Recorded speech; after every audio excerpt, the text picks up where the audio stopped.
People of Reddit, what's that one thing you did as a child that still gets brought up to this day? When I was really little, I was running around in a family friend's yard. I was still potty training, but had the pull down your pants part down pat, though I hadn't quite mastered the find a toilet part. So I dropped my pants and poop on the grass.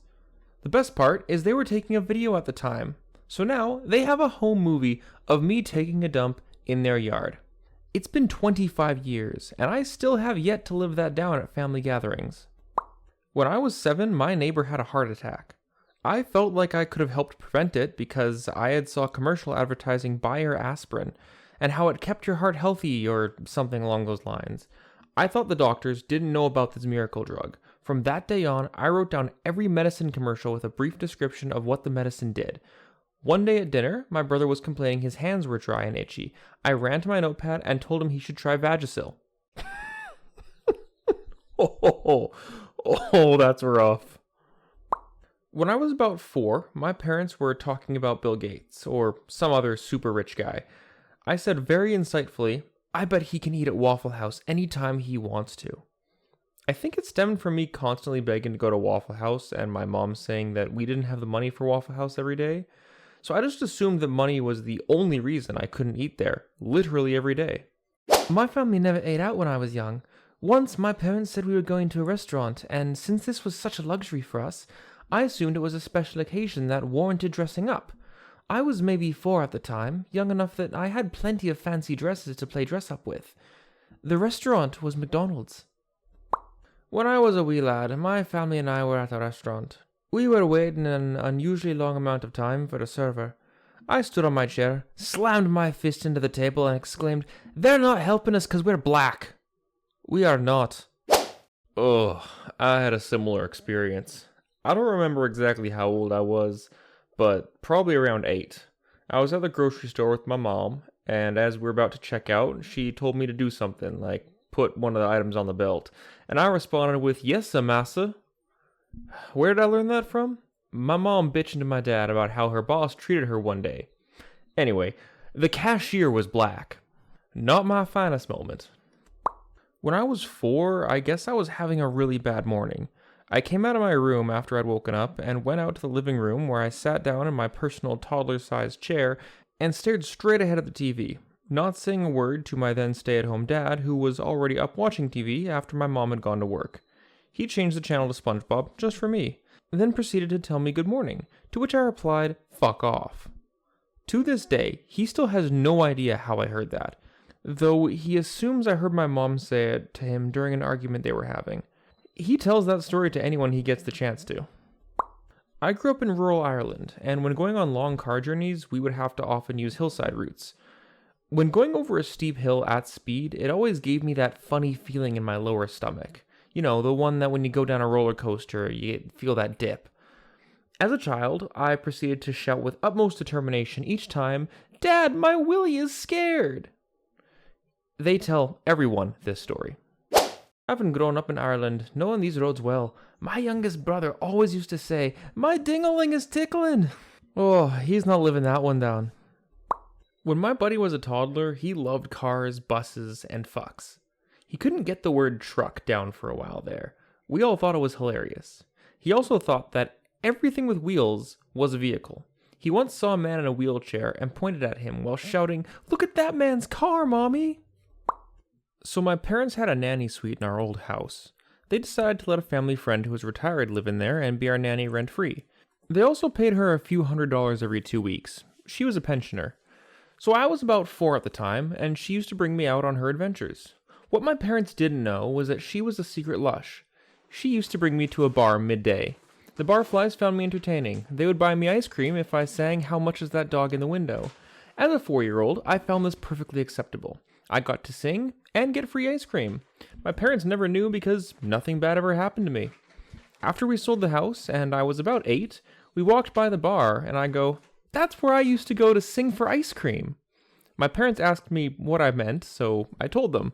They were horrified and asked me if anything bad ever happened, to which I said no. I'm 35 and still haven't lived that down. You piss in the resident bully's Jordans in 6th grade and everybody applauds you, only to find out his parents are going through a heated divorce. I see him at the bar every now and then, and he brings up the fact that I gave his shoes a golden shower every time to everybody, with no backstory as to why I did it. When I started school, one of my classmates was in a wheelchair. He was just a bullying arsehole. There was nothing mentally wrong with him. He'd been born with hip dysplasia that had gone undetected until he started trying to walk, and by the time he started school, he was having surgery and braces, and needed to use a wheelchair temporarily. He was given such a free pass to behave however he liked. He would ram into people with his chair, steal from his classmates, just be thoroughly unpleasant. One day, I pushed him back when he rammed me, and his chair tipped over.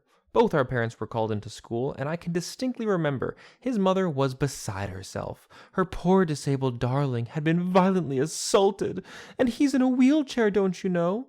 She was screaming and wailing, and my father shouted back over her, "His legs don't work properly, so what? That doesn't give him the right to behave like a wanker and ram other kids."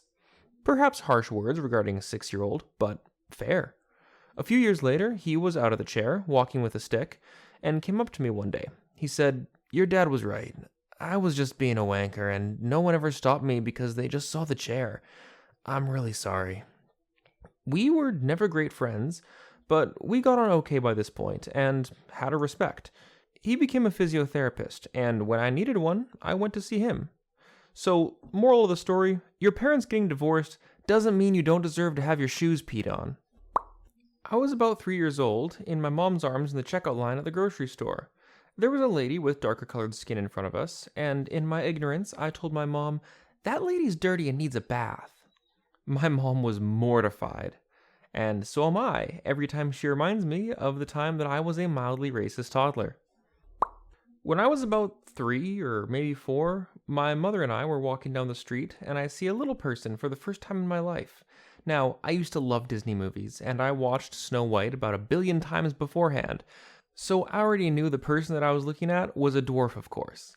My mom saw me, did the math, saw the distance between us, and knew I was about to shout what I was about to shout, and pulled me over into a side street just in time for me to say, "Mom, look, a dwarf!"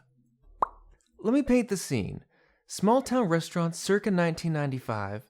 My very pregnant mother was craving seafood.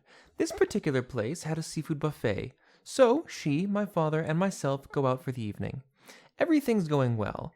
We're enjoying our meal. I'm excited being able to have a soda with my meal because soda's a special treat. Suddenly, my stomach is killing me. I'm in some serious pain, but I don't want to ruin the evening, so I stay quiet. You remember those old vinyl booths? Well, turns out that they have really good reverberation when a little petite 7-year-old girl lets out a man-sized fart. Everyone turned to look. My face went beet red. I panicked. I looked up at my poor, innocent, unsuspecting birth giver and gasped, "Mother!" Her face goes white. The whole place just heard me fart and heard me pin it on her. Who would believe her if she denied it? She's obviously quite pregnant, and these things happen, right? Cue my father, practically choking, trying to restrain from laughing.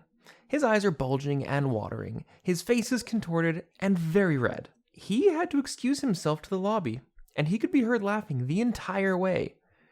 She brings this up every chance she gets. I totally deserve it, after making her take the blame for that. Quite the tomboy I was. I loved running around outside and getting into trouble. One day, I'm playing and end up trying to mimic a scene from America's Funniest Home Videos to see if I can succeed where the kid in the video failed. Spoiler alert, I could not. I fell, and I felt my arm snap, just a bit above the elbow. I walk inside, calm as can be, and tell my mom, "My arm hurts. I can't lift it." She takes me to the emergency room, and sure enough, it was broken. They wheel me back into the x-ray room. There's a doctor, a nurse, and a really nice lady in a pretty dress. But my mother is nowhere to be found.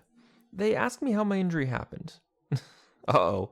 This is a test, clearly. Since I wouldn't tell my mom what happened, she must have sent this lady to find out. And seeing how I was doing something she told me many times not to do, I'd better not tell her. I fell, and that's all I'm saying. They brought me a popsicle. They told me my mother could come in and see me soon, but asked me again, how did it happen? I'm not telling you. I fell. You see, the particular location of the break was not a common break point for falls. It was more common a broken spot from grabbing a child by the arm, if you catch my drift. So that's the time I got CPS called on my mom because I was afraid of getting grounded for doing something I shouldn't have been doing. When I was about 10, I asked my little sister to hold up my taco because I needed to put some sauce on it, and because it had a round bottom, it would just fall over. My family refuses to buy anything other than the flat bottom shells now. I'm 25, and my parents bought me dinosaur-shaped taco holders for Christmas this year. When I was about 3, I apparently defecated in my underwear. So, in order to avoid getting in trouble, I hid the evidence. I did this by going into my older sister's room and basically waffle stomping it into the floor vent. My sister was away on a trip for the week, so nobody really went into her room. That was until my mom had some laundry of hers to put away, which is when she found it. For 3 or 4 days, whenever the heat would kick on, it would blast shit fumes throughout the house. My dad scoped the air ducts with a camera, thinking that maybe he'd find a dead mouse or something. Nope, it was a turd stuck in a vent with a toddler-sized footprint in it, plus a smear on the carpet next to it where I wiped my foot off. I'm 26 now, and that's still a regularly told story. My parents are divorced, so I get it double because both sides tell the story. So that's my legacy. This was my younger sister. We were watching some Discovery Channel documentary on marine life. At one point, she turns to my mom and says, "Did you see that?" Mom was like, "No, what?" Sister says, "On the TV, the animal there." Mom asks, "Which animal?" To which my sister responds, "You know, the octocoochie." My sister was afraid to say octopus because she knew that puss was a bad word. We still talk about it to this day, to the point that I have since moved across the country and my husband and my friends all refer to an octopus as a, quote, "you know, an octocoochie." I ruined my parents' wedding, at least in the eyes of the minister lady. I was 3 or 4 when they married. I'm lately autistic, and I have a very, very bad case of ADHD. My parents only married because they wanted to make sure my dad would get custody if something ever happened to my mom. They wanted it to be a pretty chill wedding, short and quick. Sadly, my mom is officially Catholic, and so got married in a church. And some church lady no one knew wanted to make a big deal out of it, so she wanted to give a long-ass speech about God or something. My parents asked her not to, but she wouldn't have it. Little did this lady realize that long-ass speeches don't go well with hyperactive 4-year-olds with big imaginations. So she's speeching. I'm bored out of my goddamn mind, on my mom's lap. We're like 15 minutes in, which is a lifetime in a kid's mind. She pauses for a millisecond to take a swig of water, and I yell out, "Boo! We're done here. It's over. This sucks." She was incredibly offended. My parents thought it was hilarious. She kept going with her speech, apparently shooting death glares, but I'm a kid, and I'm bored, and I was promised a short ceremony, so I interrupted her again by climbing up on the table, scrambling around on all fours, and roaring loudly like a lion. My parents loved it. She did not. Okay guys, now we jump into the rapid fire segment of the video for stories too short to make a full entry out of, but too good to leave out. Let's jump in. My dad told me that I was at his house one night, apparently half asleep, and started to scratch the wall. When asked to stop, I replied, "But it itches." It gets brought up all the time. When I was 9 years old, I persuaded my little brother to eat a dog turd. Gets brought up every Thanksgiving. My grandma always talked about the time I told her that God lives in a box. I was referring to the tabernacle where the Eucharist is kept in church. She thought it was adorable. Everyone else likes to focus on the time I painted my whole room with my own shit. When I was 3 or 4, I was waiting in line at the grocery store with my mom, and bugging her to get me a candy bar, but she kept saying no. So, naturally, my response was to bite her on the butt cheek. Apparently, the guy behind us thought it was hilarious. One time I threw money away because my grandma told me that I had to spend it all, and I panicked. I get reminded of it all the time. When one of the Mormon missionaries asked my cousin and I who the Lord speaks through, and that it starts with P-R-O, I finished by saying, "Prostitute!" We're not really big members of the church anymore. I loudly asked mid-Catholic service about the book of Genesis, "But where are the dinosaurs?" I was 4, I knew they existed, and I wanted answers. I did a cannonball into a fire ant's nest. Yeah, it probably sucked, but I don't remember it. So that's it for today. I hope you enjoyed this video. I'm ReddList. Have a great rest of your day. Take care of yourselves, and I will see you next time.